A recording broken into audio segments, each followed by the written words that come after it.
안녕하십니까. 박완순 인성TV 박완순입니다. 세계인을 위한 글로벌 인성 인문학 6편 부자에 이르는 길 덕이라는 주제로 말씀드리겠습니다. 5편에서요. 안중근 의사를 움직인 것이 조마리아 여사 어머니의 덕이라는 단어를 여러분께 설명드렸습니다. 그럼 덕이 과연 무엇인가 구체적으로 오늘 설명드리겠습니다. 덕이란 요 그림에 보시면 저 가운데 있는 별이 북극성입니다. 북극성을 중심으로 움직이지 않는 북극성, 저 북극성을 순수한 우리말로는 붙박이 별이라 그래요. 붙박이 별을 중심으로 많은 별들이 일정하게 도는 현상, 그것을 덕이라고 비유했습니다. 보시면 북극성을 중심으로 많은 별들이 일정하게 도는 현상을 비유해서 덕이라고 했어요. 이 덕이라는 단어가 탄생된 배경은 수천 년 전으로 거슬러 올라가는데 그것은 차차 설명드리기로 하고요. 덕의 위력은 북극성을 중심으로 많은 별들이 돌아요. 이유는 북극성이 움직이지 않기 때문이에요. 그런데 그 움직이지 않던 북극성이 갑자기 확 위치를 변경시키면 주변의 별들이 막 따라오지 않습니까? 그 따라오면서 그 별들이 하는 말이 뭐냐? 저 북극성의 덕이 변했다. 그래서 변덕이라는 단어를 쓰는 거야. 변덕. 우리 생활 속에서 변덕이라는 말을 끝없이 쓰는데 이유도 모르고 밑도 끝도 없이 쓴단 말이에요. 그분의 사고 체계와 행동 패턴이 갑자기 변해버린 거야. 그게 변덕이고요. 그분의 행동과 사고 체계를 잘 따라 하다가 내가 독립을 해서 결혼을 해서 집안을, 회사를, 조직을 꾸려나가는데 그분이 했던 대로 하니까 잘 돼. 그럴 때 하는 말이 그분의 덕을 제가 조금 나누어 가져서 덕분에 잘 살고 있다. 잘 되고 있다라는 말을 하는 거예요. 덕택도 같은 뜻이고요. 덕담이라는 말은 그분의 행동과 사고 체계를 그분이 말로써 나에게 전해주는 거예요. 내가 올바로 돌 수 있도록. 그래서 덕에다가 말씀 담자를 붙여서 덕담이라 그래요. 새해 첫날 어른들이 자녀들에게 내리는 그 말뜻이 그렇게 깊은 의미가 있는 거예요. 내가 덕을 갖고 있어야 덕담을 할 수 있는 거예요. 요즘은 너나 나나 다 덕담이래. 아무나 보면 덕담 한마디 하래. 그분이 뭘 가지고 있어야 덕담을 하죠. 덕목은 그 갖춰야 될 덕의 항목을 얘기하는 것이고, 덕망이란 그 덕을 잘 쌓은 사람들을 바라보는 남들의 시선을 얘기하는 것이에요. 저 부덕이란 요즘 흔히 볼 수 있는 단어인데 정치인들이 또는 기업가들이 무슨 일만 저질러서 나쁜 이미지로 세상에 비춰질 때 하는 아주 대표적인 말이 있어요. 다 본인의 부덕의 소치입니다. 부덕이 뭐냐고 물어보면 모른대. 어떻게 하는 말씀이에요? 부덕은 내가 중심을 움직이지 않을 행동과 철학 그리고 사고 체계가 있어야 되는데 그것이 없다. 그래서 부덕이라 그러는 거예요. 즉 어른이 아니란 얘기야. 나이 값을 못한다는 얘기야. 장이 아니라는 얘기야. 애늙은이라는 뜻이에요. 이 덕이 조합이 돼서 쓰이는 단어가 수십 개가 있는데 그 중에서 가장 대표적인 거 7개를 뽑아본 거예요. 덕의 위력입니다. 내 주변의 모든 사람들은 다 나의 덕 때문에 움직인다고 보면 돼. 왜냐하면 모든 세상은 누구를 중심으로 돌아가요? 다 나를 중심으로 돌아가기 때문에. 내가 없으면 이 우주는 없는 거예요. 다시 말씀드리면 나의 덕이 우주를 움직인다고 보시면 돼. 그렇게 중요한 덕을 어떻게 쌓을 것이냐. 우리 선제들이, 우리 조상들이 인생 오복에 저 덕의 중요한 가치를 아주 귀하게 한 구덩이에 심어놓고 지키도록 오랜 세월 많은 잔소리와 지혜 전달이 있었어요. 어디 가서 인생 오복이 뭐냐고 물어보면 어이없게도 대부분의 분들이 이빨이래. 이빨이 튼튼해야 오래 산대. 어떻게 하면 좋아요, 이 현상을? 박인공사 여러분, 더 이상 그 대답은 아닙니다. 부끄러움이 없는 사회가 선진국이 될 가능성은 0입니다. 0. 인생 오복은 첫째, 오래 살고 수, 두 번째, 부유하게, 세 번째, 강령, 건강하게, 네 번째, 유호덕입니다. 저게 조금 흔하지 않은 말인데 유호덕이란 말은 저 앞에 유자가 쌓을 유예요. 쌓을 유. 좋을 호, 덕. 그래서 좋은 덕을 쌓는 것이 인생 오복 중에 하나라고 그렇게 귀하게 여겼어요. 덕을 쌓는 것이 여러분 인생의 가장 큰 목표여야 된다는 것이에요. 즉 어른이 되는 것이, 일가견을 쌓는 것이, 패러다임을 전환해서 깨달음의 환희를 얻는 것이 유호덕입니다. 그리고 마지막으로 고종명, 어떻게 멋지게 마무리하느냐, 이것이 인생 오복입니다. 그 중에서 제일 중요한 가치가 저 네 번째 유호덕입니다. 저 덕 때문에 모든 분들이 내 주변을 돌면서 세상을 움직인다. 보시면 틀림이 없습니다. 여러분의 임무가 그렇게 무거운 거예요. 개개인의 임무가. 덕을 확장하는 과정입니다. 여기 궁궐 내에 여러 가지 행사들이 있죠. 이 궁궐 내 행사와 왕의 생각과 행동, 사고, 체계가 담을 넘어요. 담을 넘어서 그 신하들이 저녁에 퇴고를 해서 자기 집으로 돌아가서 자기 집에서 궁중의 재래의식이라든가 왕의 사고 체계를 가지고 집안의 일상생활을 저렇게 안내를 한단 말입니다. 양반 사회로 전파가 되죠. 궁궐의 사고체계와 행동이. 그러면 양반 집안을 드나들던 사람들이 저것을 따라보고 다시 그 제도와 풍습이 담을 넘어서 일반 서민들한테 건너가서 비슷한 모습의 생활 양식이 형성되는 겁니다. 임금의 덕이 궁궐을 넘어 양반과 평민 사회로 전파되어 굳어진 현상, 이것을 한마디로 표현하면 문덕교화라 그래요. 문덕교화. 조금 어려운 단어 같죠? 전혀 아니옵니다. 저 단어에 대한 설명을 해준 이 사회의 어른이 아주 귀했다는 뜻이야. 가운데 덕자가 있죠?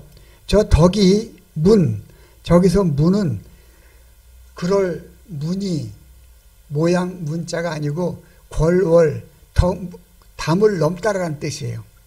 덕이 궁궐 담을 넘어서 교육으로 화, 굳어진다 해서 문덕교화고 저 단어가 줄어서 문화가 된 거예요.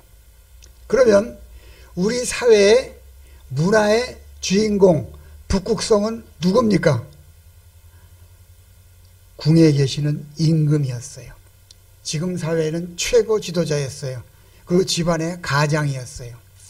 그래서 옛날에 임금은 자기 자신을 표현하는 유일한 단어가 있어요. 보통 두 가지로 쓰이는데 하나는 짐이라 그래. 짐. 임금은 자기 자신을 짐이라고 얘기를 했고, 또 하나 과인이라는 단어를 썼어요. 과인의 과자는 부족할 과자예요. 제가 그 단어를 저게 넣을까 하다가 조금 어려워서 뺐으나 생활 속에서 흔하게 쓰이는 얘기예요. 부족할 과. 이제 남편이 안 계신 부인을 과부라 그러죠. 그게 남편이 없는 부족한 여인이란 뜻이야. 그리고 또 조금 이제 사람들이 좀 우아하게 말할 때 과문한 탓인지 저는 아직 듣지 못했습니다. 이런 말 들으셨을 거야. 그 뜻은 과문, 문은 들을 문자야. 부족하다. 듣는 것이 부족해서 그렇는지 몰라도 저는 아직 모르고 있습니다. 라는 뜻이야. 과인이란 말은 부족한 사람이란 말이야. 뭐가? 덕이 부족하다라고 임금이 자기 스스로를 낮춰 부르는 말이에요. 그래서 항상 과인이 그랬어요. 그래서 과인이란 단어는 일반인들이 쓸 수가 없는 단어예요. 누가 그 일을 잘못 쓰지 끌려가서 돌아가십니다. 그렇게 무서운 단어예요. 왜냐? 우리 사회에 문화를 형성하는 중심 세력이 임금이고 왕이고 리더고 어른인데 그들이 갖춘 정신과 행동 세계의 기본 틀이 덕인 거예요. 그 덕이 확장되면 문화가 되는 겁니다. 그래서 덕을 갖추면 부와 권력이 저절로 따라오게 돼 있어. 지난 시간에도 말씀을 드렸어요. 인성인문학이 돈이 되느냐라고 하는 어리석은 말을 이 사회의 애늙은이들이 밑도 끝도 없이 부끄러움을 모르고 쓰고 있어요. 이거 빨리 바로 잡아야 됩니다. 덕을, 문화의 중심을 갖추시면 권력과 부가 저절로 따라오게 되어 있는 것이 자연현상이고 우리 몸의 기능이고 우주의 운항 원리입니다. 임금, 어른, 장, 지도자의 덕은 어디서 나오냐? 반복해서 주장합니다. 7개의 큰 기둥으로 구성된 인성 공식에서 나옵니다. 거꾸로 말씀드리면 인간의 일생을 아셔야 돼. 아직 여러분과 지금 6회째 오늘 방송을 합니다만 이 본론에는 들어가기 전에 여러분과 기초를 다지는 과정이에요. 인간의 일생을 알아야 돼. 태어나서 죽을 때까지 어떤 모습으로 수정이 되고 어떻게 내가 생겼으며 나이대별로 어떻게 변해서 어떻게 나의 마침을 맞이하는가. 인간 생애 주기별 인간의 일생을 반드시 아셔야 돼. 두 번째, 내가 누군지를 알아야 돼요. 나는 어떤 성격을 가진 사람인가. 많은 심리 분석이 한국에 들어와 있습니다만은 우리 게 아니에요.